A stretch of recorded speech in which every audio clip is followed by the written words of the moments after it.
Cricket প্রেমীরা স্বাগতম। চলুন ফিরে যাই চট্টগ্রামের সেই রোমাঞ্চে ভরা রাতে, যে রাতে বাংলাদেশ তুলে নিয়েছিল দুর্দান্ত জয় আয়ারল্যান্ডের বিরুদ্ধে দ্বিতীয় টি-20-তে। 29 নভেম্বর, চট্টগ্রাম।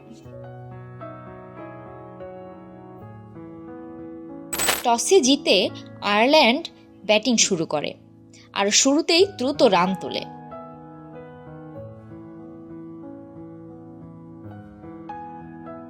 পল স্টিরলিং 14 বলে 29 রান করে।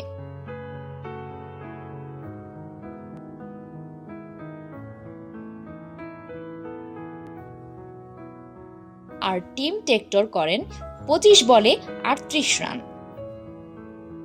তাই শুরুতেই বাংলাদেশ একটু চাপে পড়ে যায়, কিন্তু ম্যাচের দিকটা বদলে দিতে বেশি সময় নেননি মেহেদী হাসান।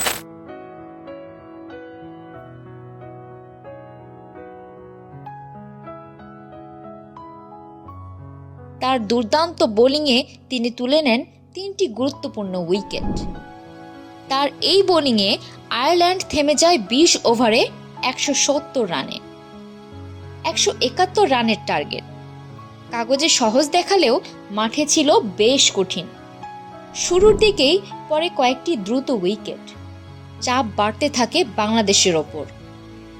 ঠিক তখনই এগিয়ে আসেন দুই ভরসার নাম, লিটন দাস এবং পারভেজ হোসেন ইমন।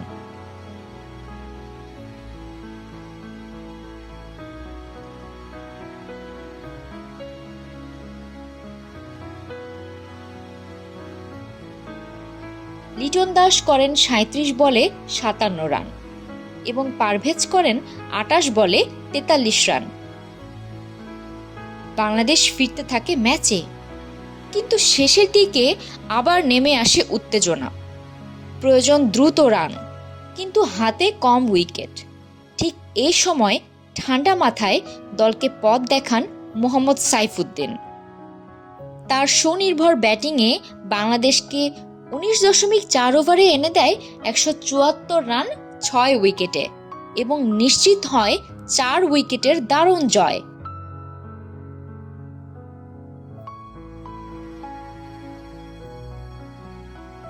লিটন দাসের অসাধারণ ব্যাটিং, ঠান্ডা মাথায় নেয়ার সিদ্ধান্ত এবং দারুণ নেতৃত্ব, এই সব মিলিয়েই তিনি হয়েছেন ম্যান অফ দ্য ম্যাচ।